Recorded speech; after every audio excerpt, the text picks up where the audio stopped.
નમસ્કાર વાલા પેન્શનર મિત્રો, નિવૃત્ત કર્મચારી મિત્રો, ભાઈઓ તથા બહેનો, સ્વાગત છે આપ સૌનું આપણી આ યુટ્યુબ ચેનલ ભાવેશ મકવાણા ન્યૂઝમાં।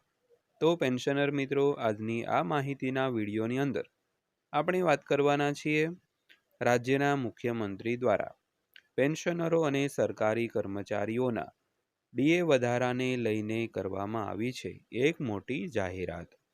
તો પેન્શનર મિત્રો, કઈ મોટી જાહેરાત રાજ્યના મુખ્યમંત્રી દ્વારા કરવામાં આવી છે, જેની આજના વિડીયોની અંદર આપણે સમજૂતી મેળવવાના છીએ, તે પણ એકદમ સરળ ભાષામાં અને સરળ શબ્દોમાં। તો ખાસ કરીને આજનો વિડીયો અંત સુધી નિહાળી લેજો, અને જો હજી સુધી આપણી આ ચેનલ તમે સબસ્ક્રાઈબ ન કરી હોય તો ડેઈલી આવી જ અપડેટો અને આવા સમાચારો જોવા માટે આપણી આ યુટ્યુબ ચેનલ પણ અત્યારે જ સબસ્ક્રાઈબ કરી લેજો દોસ્તો। તો શરૂ કરીએ આજનો આ વિડીયો। તો વાત કરીએ ડીએ વધારો। મોંઘવારી ભથ્થામાં વધારાની રાહ જોઈ રહેલા લાખો કર્મચારીઓ માટે સારા સમાચાર છે। તો નવરાત્રી દરમિયાન કર્મચારીઓના ડીએમાં વધારો થશે। તો પશ્ચિમ બંગાળના મુખ્યમંત્રી શુભેન્દુ અધિકારીએ સરકારી કર્મચારીઓને મોંઘવારી ભથ્થા એટલે કે ડીએ અંગે સંદેશ આપ્યો છે।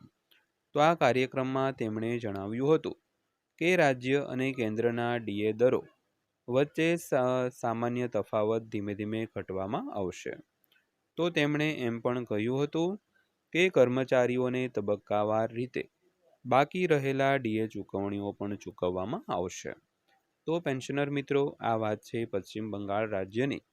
તો ખાસ કરીને બીજા રાજ્યની પણ વાતો આપણે જાણવી જોઈએ કે ત્યાંની સરકાર કર્મચારીઓ અને પેન્શનરોને કેવી કેવી ભેટો આપી રહી છે।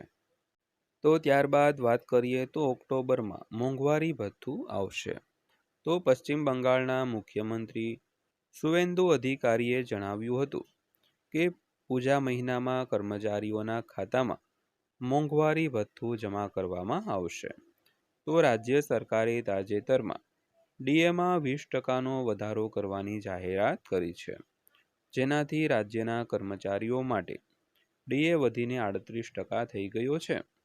તો દેશભરના લાખો સરકારી કર્મચારીઓ અને પેન્શનરો માટે ઘણા રાજ્યો ડીએ અંગેની જાહેરાત કરી રહ્યા છે। તો ઘણી રાજ્ય સરકારો તેમાં વધારો કરવા, બાકી ચૂકવણીઓ ચૂકવવા અને બાકી રહેલા પગાર સંબંધિત મુદ્દાઓનું નિરાકરણ લાવવાની તૈયારી કરી રહી છે। તો આ દરમિયાન કેન્દ્ર સરકાર તરફથી 2026 માટે બીજા ડીએ વધારાની અપેક્ષાઓ પણ વધી ગઈ છે દોસ્તો। તો ત્યારબાદ વાત કરીએ તો આ રાજ્યો ડીએમાં વધારાની જાહેરાત કરશે। તો પંજાબ સરકારે જુલાઈ 2021થી માર્ચ 2024 સુધીના બાકી ડીએ અને ડીઆરની ચૂકવણી પર વિચાર કરવાનો નિર્ણય લીધો છે।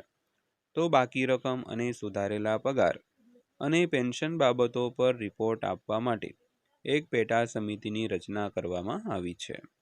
તો કર્મચારી સંગઠનોએ 18% ડીએ વધારો, જૂની પેન્શન યોજના પુનઃસ્થાપિત કરવા અને અન્ય પડતર માંગણીઓની તાત્કાલિક પૂર્ણતાની માંગ પણ કરી છે। ત્યારબાદ હિમાચલ પ્રદેશ સરકાર કર્મચારીઓ અને પેન્શનરો માટે ડીએ અને બાકી રકમની પણ સમીક્ષા કરી રહી છે। તો આ દરમિયાન હિમાચલ પ્રદેશ રાજ્ય વન વિકાસ નિગમે તેમના કર્મચારીઓ માટે 3% ડીએ વધારાની જાહેરાત કરી છે, તેમજ બોનસ અને લઘુત્તમ વેતનમાં પણ વધારો કરવામાં આવ્યો છે। ત્યારબાદ જોઈએ તો પશ્ચિમ બંગાળ સરકારે તાજેતરમાં 20% ડીએ વધારાની જાહેરાત કરી છે, જેનાથી રાજ્યના કર્મચારીઓ માટે ડીએ 38% થઈ ગયો છે। તો રાજ્યમાં 7મા પગાર પંચની સ્થાપનાની પ્રક્રિયા પણ શરૂ થઈ ગઈ છે। આ દરમિયાન કેરળ સરકાર ઓણમ પહેલા કર્મચારીઓને 2% ડીએ વધારો આપવાનું વિચારી રહી છે। ત્યારબાદ જોઈએ તો આ વર્ષે અરુણાચલ પ્રદેશ, આસામ, ઓડિશા, તમિલનાડુ, ઉત્તર પ્રદેશ અને બિહાર સહિત અનેક રાજ્યોએ પણ તેમના ડીએમાં વધારો કર્યો છે। તો મહારાષ્ટ્રે વિવિધ પગાર પંચ હેઠળ બાકી રહેલા ડીએ એરિયર્સને મુક્ત કરવાની મંજૂરી આપી છે દોસ્તો। તો ત્યારબાદ અંતમાં જોઈએ તો કેન્દ્ર સરકારે જુલાઈ મહિના માટે મોંઘવારી ભથ્થામાં વધારો જાહેર કર્યો. તો કેન્દ્ર સરકારે એપ્રિલ 2026માં ડીએ 58%થી વધારીને 60% કર્યો છે. તો હવે જૂન 2024ના એઆઈસીપીઆઈ ડેટા અને ફુગાવાના વલણને ધ્યાનમાં લેતા કર્મચારીઓ આ વર્ષના બીજા ભાગના ડીએ વધારાની રાહ જોઈ રહ્યા છે. તો નિષ્ણાંતો માને છે કે આગામી ડીએ વધારો 3થી 4% હોઈ શકે છે. જોકે અંતિમ નિર્ણય કેન્દ્ર સરકારની મંજૂરી પછી જ લેવામાં આવશે દોસ્તો. તો દોસ્તો આ હતી આજની માહિતી પસંદ આવી હોય, વિડીયો સારા લાગ્યો હોય તો વિડીયોને એક લાઇક કરજો અને આવા જ વિડીયો જોવા માટે આપણી આ યુટ્યુબ ચેનલ અત્યારે જ સબસ્ક્રાઈબ કરી લેજો. તો ફરીવાર પાછા મળીશું એક નવા વિડીયો સાથે, નવી માહિતી સાથે. ત્યાં સુધી સૌને જય હિન્દ, વંદે માતરમ.